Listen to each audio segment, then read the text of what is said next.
It's another wetty and windy day in the Project Bedford household. You can probably hear it in the background. It's whipping up quite a storm. We're obviously not doing much outside. We're going to be doing a refurb on the rocker cover.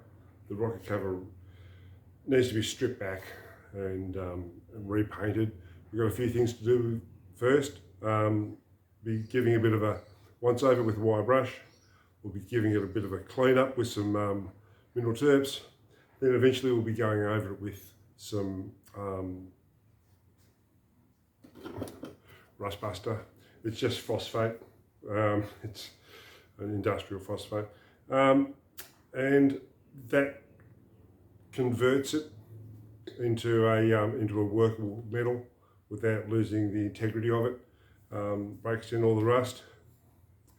I might be using some paint stripper on it first before I use this, because once I've used this, I'm going to be going and filling up the small holes and all that, the little pits that we found along the side of it, with some JB Weld. This is just a small pack. It's a very small area I'm going to do.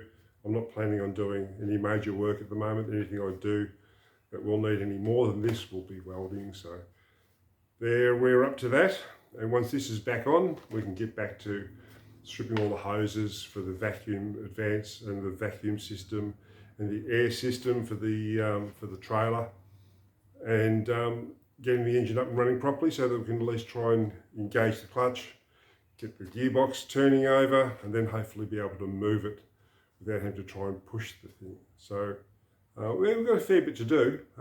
It's taking all of spare time, and if it was warmer it'd be a lot easier.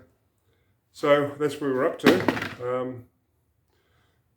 Like, subscribe, come back as many times as you like. There's plenty of bits and pieces that we've been doing, pulling apart all the bits and pieces of a PC valve, original PC valve. This is what they used to use. This sits on the top of the air rocker cover. It has an oil reservoir.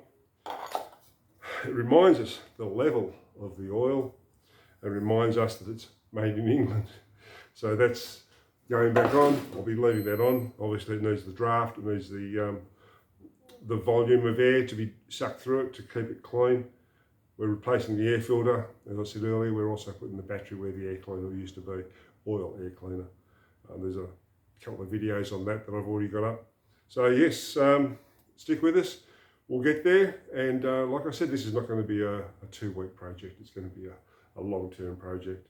So first of all, we're going to be doing a bit of wire brushing on the side of this, and we'll just check to see how badly it comes up.